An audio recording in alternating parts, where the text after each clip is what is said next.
ఇప్పుడుంటే ruling government ఎక్కడ చూసినా land కబ్జాలు, ఎక్కడ చూసినా భూ కబ్జాలు, చిక్కిందంతా దోచుకో దాచుకో పంచుకో, అంతా వాళ్లే, అడిగేవాళ్లే చేసేవాళ్ళేది వాళ్లే, అంతా వాళ్ళదే. పోలీసు వాళ్ళు వాళ్లే, ఎక్కడ కోర్టుకు పోతే వాళ్లే.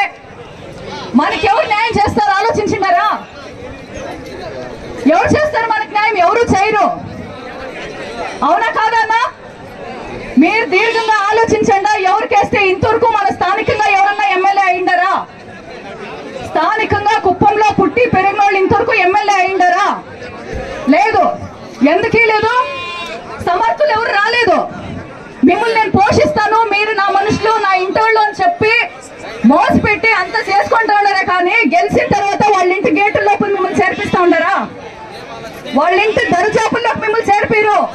ఈ రోజు వస్తారు, ఇట్లా వస్తారు, మన ఇంట్లో బిడ్డలు ముడ్లు కూడా కడుగుతారు కావాలంటే. మీరు ఒకటి ఆలోచించుకోండి, ఈసారి ఓటేసేటప్పుడు జాగ్రత్తగా ఆలోచించండి. యాలంటే ఇది మన 5 ఏళ్ల భవిష్యత్తు. ఈ రోజు కూడా మా సొంత డబ్బులు వేసి బిల్లులు రాక కుప్పంలో మున్సిపాలిటీ ఆఫీస్ అంతా లాకు, వాటర్ బిల్లులు లాక వాటర్ ఆఫీస్ అంతా లాకు. ఎక్కడ పోవాలా మనం అంతా బిల్లులు కాకుండా? కాంట్రాక్టర్లు ఏం కావాలా?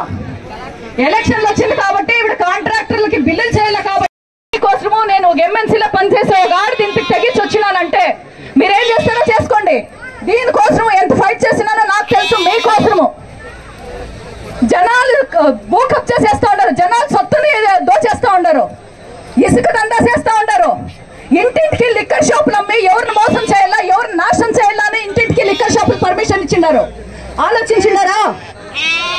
ఇంటింట్లో చిన్నోళ్ళతో పెద్దోళ్ళతో ఆడోళ్ళతో సహా మందులు అమ్మేదే. ఎవరిచ్చిన పర్మిషన్ వీళ్ళకి? దయచేసి ఆలోచించండి. అన్ని చూపిస్తాను, చేసిస్తాను అని. ఇప్పుడు రూలింగ్ నీదే కదయ్యా, ఎందుకు చేయలేకపోతుంది? ఇప్పుడు ల్యాండ్ కబ్జాలు చేసే పోయేవాళ్ళు అన్ని పర్మిషన్లు ఉంటుంది. ఏ ఈత పోండా, ఏర్వత పోండా అన్ని పర్మిషన్లు ఉంటుంది. మీకు ఫేక్ డాక్యుమెంట్స్ క్రియేట్ చేసుకొని మీ పేర్లో చేసుకోవచ్చు. ఒకటి ఆలోచించిండారా మీరు? యూత్లకు ఉండే అధికారము మీకు ఉపాధి కల్పించేదానికి అధికారం లేదా? ఎందుకు మన యువత, మన మహిళలంతా పొద్దున్నే లేచి బెంగళూరుకి పోతా ఉండే ట్రైన్ పట్టుకొని? ఆలోచించిండారా మీరు? దయచేసి అందరూ మనసులో పెట్టుకోండి. మన కుప్పం నియోజకవర్గంలో ఎన్ని గ్రామాలు ఉన్నాయో అందరూ ఉండారు. ఊరు వాడ చెప్పండి. ఈసారి స్థానికంగా మనం గెలిపించుకోవాలా. మీ ఇంటి బిడ్డ నేను వస్తా ఉన్నాను. ఒక మహిళ, ఒక వయసు ఆడవాళ్ళు ఉంటారా లేదా అని ఆలోచించండి. ఈ రోజు ఇట్లా వ్యక్తిని మనం గెలిపించుకుంటే రేపు నాడు మన ఇంటి ఆడబిడ్డ మర్యాదగా గౌరవంగా ఎట్లా బతుకుతుంది అనేది కూడా ఆలోచించండి. ఈ పొద్దు వాళ్ళ పార్టీ మహిళనే, వైఎస్ఆర్సీపీ సర్పంచ్ భార్యనే ఇట్లా అవమానిస్తే కేవలం ఎందుకు అంటే ఈ ల్యాండ్ కాకుండా చేస్తుందని. ఇది దగ్గర 5-6 కోట్ల విలువయ్యే ఆస్తి వాళ్ళు కాకుండా చేస్తుందని నన్ను మనుషులు పెట్టి తాగించి బూతులు పెట్టిస్తా ఉన్నారు నా పైన.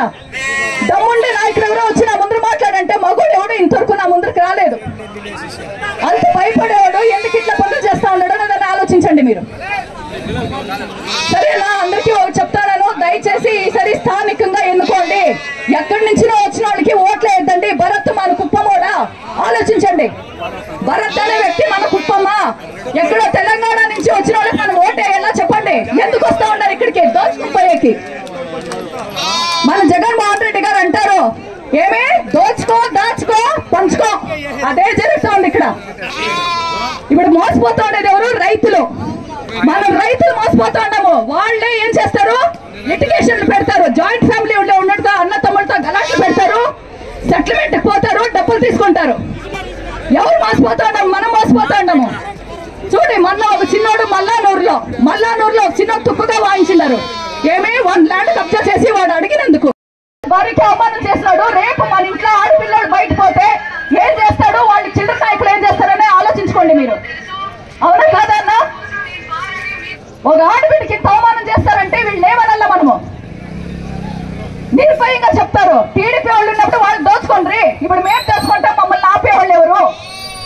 కళ్ళ ముందే కనిపిస్తుంది కదా ఇక్కడ దోచేసిన ల్యాండ్ అంతా. నీకు నాకు, ఇది నీకు, ఇది నాకు, ఇది నీకు. దోచుకో దాచుకో పంచుకో. ఏం వీళ్ళు అబ్బసమ్మా? ఇంకా చూడండి, నేను చెప్పినట్లు ఇంకా 2 కాలంలో ఎత్తలేదు వాళ్ళు. దయచేసి ఆలోచించండి. నేను ఎవరిపైన ఏం చెప్పలే. సీఎం సీట్లో ఎవరన్నా కూర్చొని మనకు అభ్యంతరం లేదు. లోకల్ నాయకుని ఎన్నుకునేటప్పుడు దయచేసి ఆలోచించి ఓటు వేయండి. మీరు స్థానికంగా మాకి కావాలా, అభ్యర్థి కావాలా మీరు పట్టుగా ఉంటే కానీ మన కుప్పని తలరాత ఎవరు మార్చలేరు, మీ భవిష్యత్తుని ఎవరు మార్చలేరు, మన తలరాత ఇంతే అనుకొని పోవాలంతే. అర్థమైందన్నా? సో ఫైనల్ గా నేనేం చెప్పేదంటే అందరికీ ఉగాది శుభాకాంక్షలు. అందరూ బాగుండాలా, భవిష్యత్తు బాగుండాలా. ఎలక్షన్ వస్తా ఉంది కాబట్టి అందరూ దయచేసి అలర్ట్ గా ఉండండి. వాళ్ళు వచ్చి ఎన్ని డ్రామాలు, ఎన్ని వేషాలు, ఎన్ని మాటలు చెప్పినా దయచేసి నమ్మొద్దండా. ఎందుకంటే అంతా మన కళ్ళ ముందరే నడుస్తా ఉంది, మన కళ్ళు ముందరే నడుస్తా ఉంది. యూత్ అంతా తెలుసుకోవాలా, యూత్ ఆలోచించాలా. మనం చదువుకోవడం కదా, మనకి ఇక్కడ ఉపాధి లేదే, కంపెనీలు లేవే. ఎందుకు 35 ఏళ్ళ నుంచి ఒక కంపెనీ ఎందుకు తెచ్చి పెట్టుకోలేకపోయారు? అవునా కావాలా? ఇప్పుడు నీళ్ళ ట్యాంక్ కూడా మీకోసం ఇన్నాళ్ళుగా ఊరు సర్పంచ్ కూడా పట్టించుకోలే, ఏ నాయకుడు పట్టించుకోలేదు. నా సొంత డబ్బులతో మీకోసం నీళ్లు సంపు కూడా కట్టించినాను. ఎందుకంటే మీకు నీళ్ళు అవసరము, ఏసకాలం వస్తా ఉంది, ఎండాకాలము, అందరికీ నీళ్ళు అవసరం కాబట్టి. ఎందుకు మోసపోతాము? ఎందుకు మోసపోవాలా? మన ఓట్లేసి గెలిపించేదాని కోసమన్నా మనం మోసపోవాలా? అన్నా ఆలోచించుకోండి దయచేసి. నేను మళ్ళీ మీ దగ్గర మాట్లాడను, మీ ఊరంతా చెప్పుకోండి. ఈసారి స్థానికంగా ఓటేస్తాము, స్థానికంగా గెలిపిస్తాము. ఒక మిలిటరీ భార్య, ఒక సైనికుని భార్య వస్తుంది మీకోసం అని. మీకోసం ఎందాకైనా పోతానని మీరు అసెంబ్లీకి పంపిస్తే ఆలోచించండి.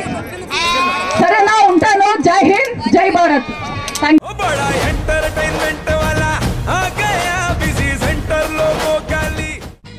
సక్కు సక్కేంద్ర సక్కు సక్కు బాయ్ బాయ్ బాయ్ బాయేంద్ర భార్గవ్ బాయ్ బాయ్. గిరాకి వచ్చే టైం ఏంది? కస్టమర్లు వస్తున్నారు, రేడికల్ పిగురి.